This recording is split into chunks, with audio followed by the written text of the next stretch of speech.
After finishing up a reality show, the Brady Bunch's Maureen McCormick celebrated with her co-star.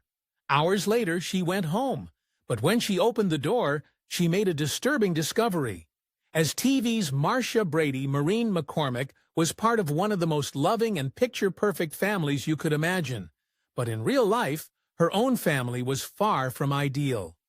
There was mental illness, an unstable father, and a secret just waiting to jeopardize the family at any moment.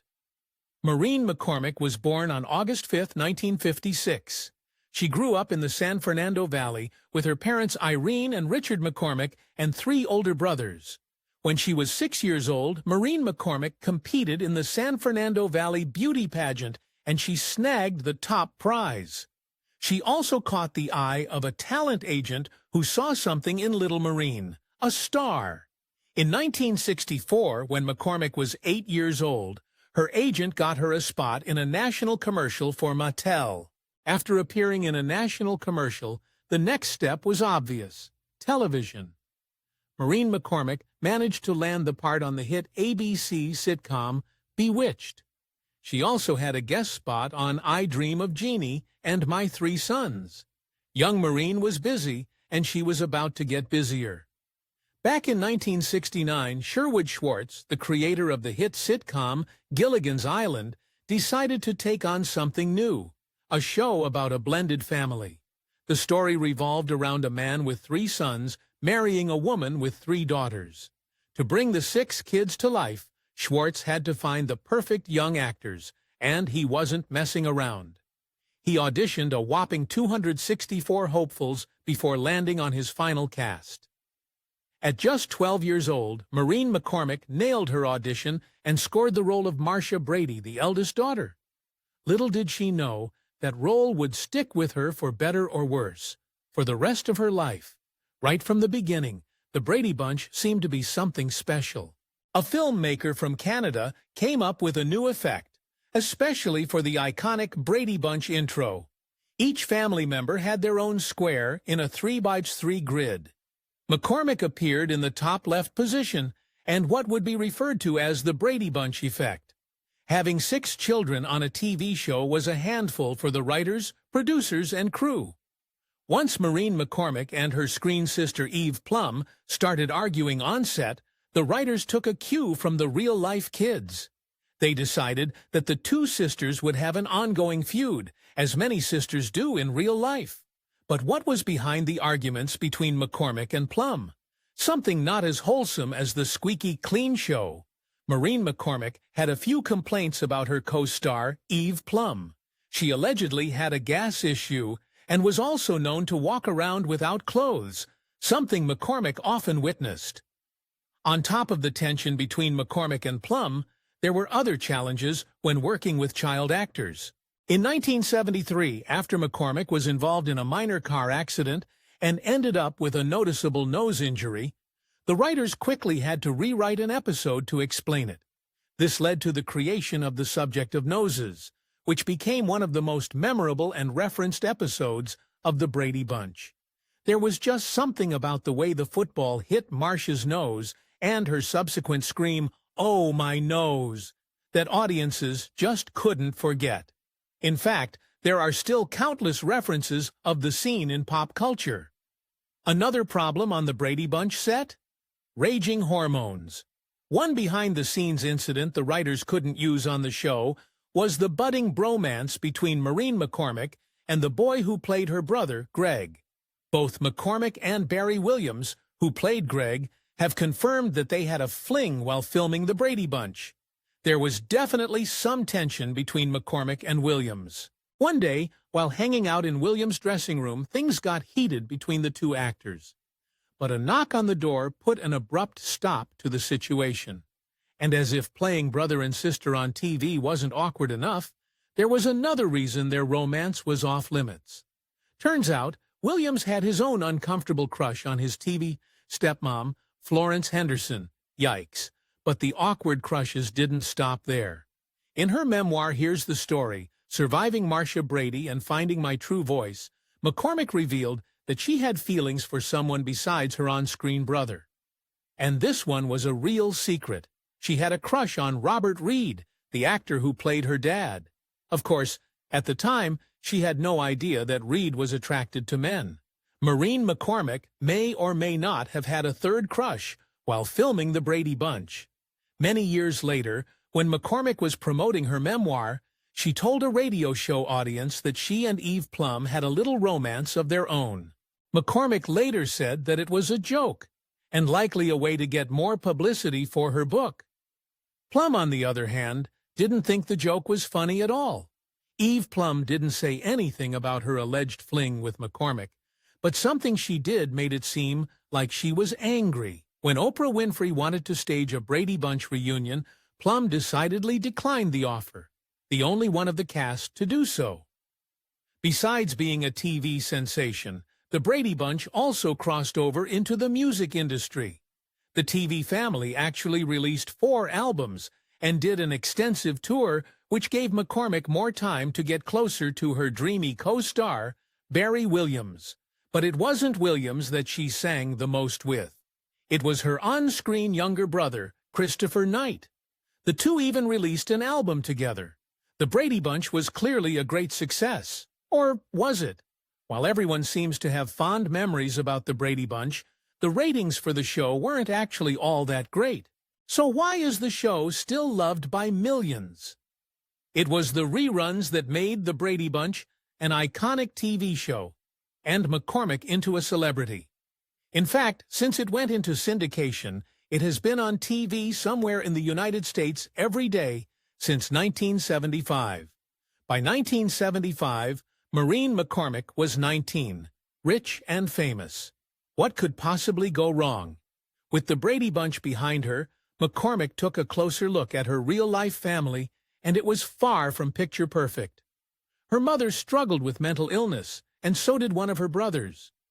Things got even more complicated when her father suddenly became deeply religious, adding tension to the household. But nothing could have prepared McCormick for the family's darkest secret. At one point, she learned the shocking truth about her grandmother and the real reason for her passing. She had been institutionalized, suffering from syphilis. But the worst part? She had unknowingly passed the disease to her daughter, McCormick's own mother.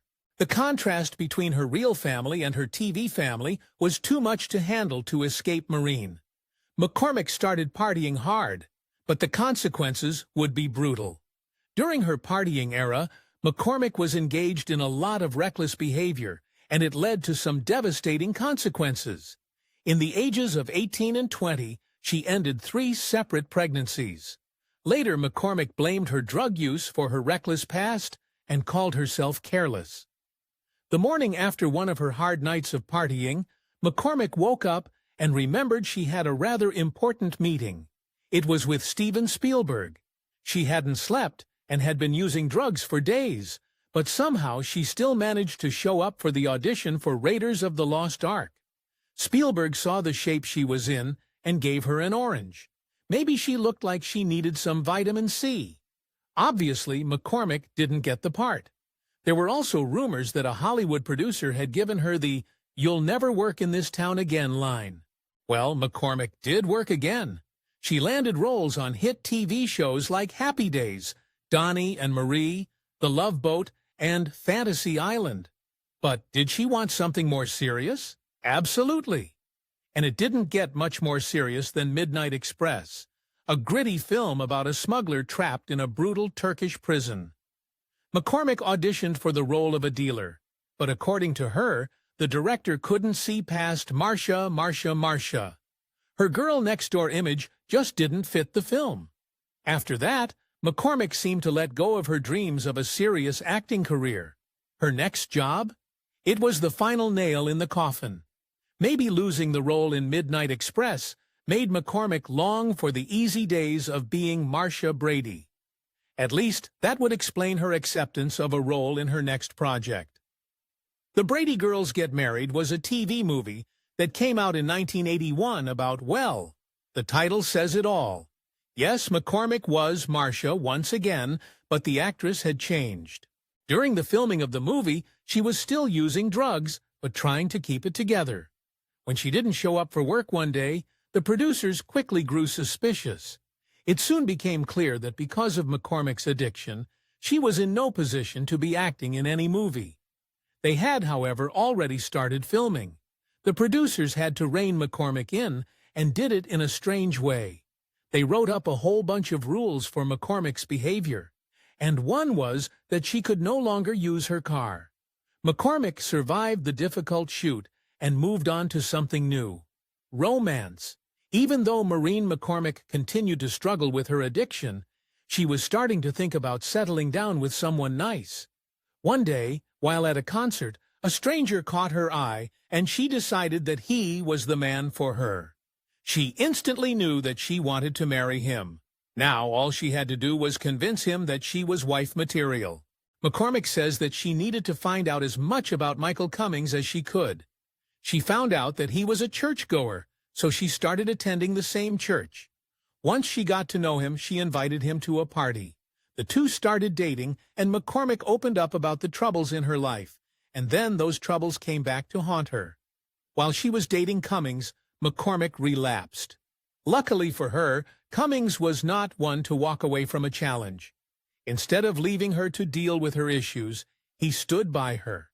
And though McCormick had not fully given up on her addictions, the two tied the knot on March 16, 1985.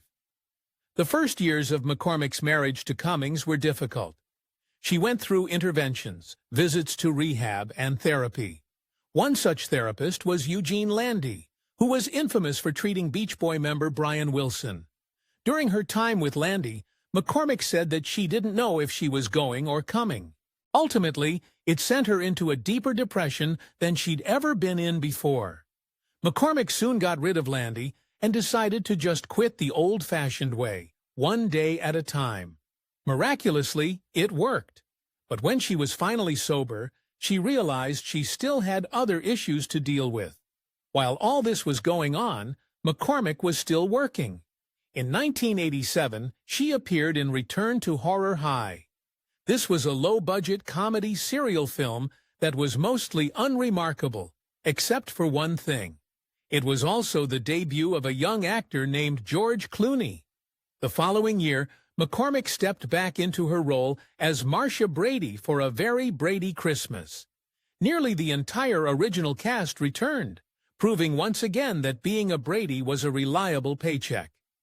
In May 1989, McCormick and her husband Michael Cummings welcomed their daughter Natalie Michelle, now a wife and mother. It seemed like her struggles were finally behind her, but things weren't that simple. Although she had left drugs behind her, McCormick still battled depression and occasional paranoia. She needed medication to manage it, and her doctor prescribed Prozac, which thankfully seemed to help. McCormick also found herself back in the spotlight, starring as Vrizzo in Grease on Broadway. Since she was already singing on stage, she decided to take another shot at music. Conveniently, her brother owned a record label. In 1995, she released a country album called When You Get a Little Lonely. But there was one condition. She made it crystal clear to her brother and the label, no ties to the Brady Bunch. Unfortunately, things didn't go exactly as she had hoped. When the album went on sale, there was a sticker attached to the cover that said, Marsha, Marsha, Marsha. McCormick was furious. She later found out that a public relations company had put the sticker on the album. So much from breaking free from the Bradys. To make matters worse, the album received mostly negative reviews. One good thing did come out of this country music experiment, a chance at a juicy film role. In 1997, there was a made-for-TV movie in the works that would tell the story of the country singer Barbara Mandrell. McCormick was up for the role, but Mandrell wanted 90210 star Jenny Garth. When Mandrell looked at McCormick, all she saw was Marcia Brady. The producers somehow convinced Mandrell that McCormick was the way to go, but McCormick hadn't done much acting for a long time. Could she pull it off? Mandrell ended up being happy with McCormick's acting. The critics, on the other hand, not so much. While Get to the Heart, the Barbara Mandrell story, had nearly 20 million viewers, it wasn't a critical success. The complaint was that the film glossed over much of Mandrell's life.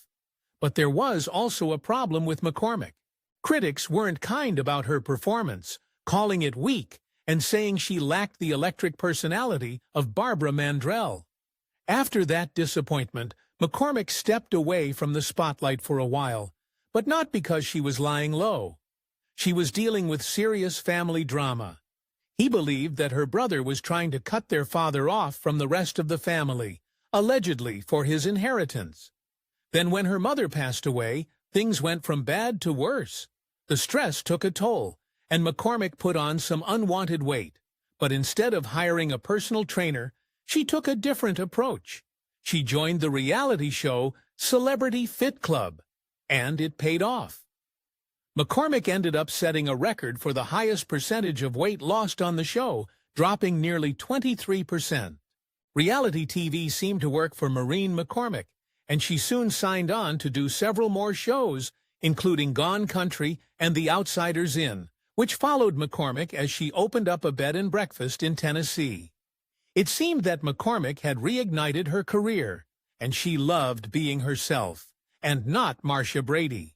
In 2015, she took on another unexpected challenge, competing on I'm a Celebrity, Get Me Out of Here. The reality show threw her into the Australian jungle alongside athletes, TV hosts, and reality stars, forcing her to survive without modern luxuries. Without hesitation, McCormick packed her bags and headed down under. While appearing on I'm a Celebrity, Get Me Out of Here, McCormick decided to nonchalantly mention something stunning, that she dated Michael Jackson.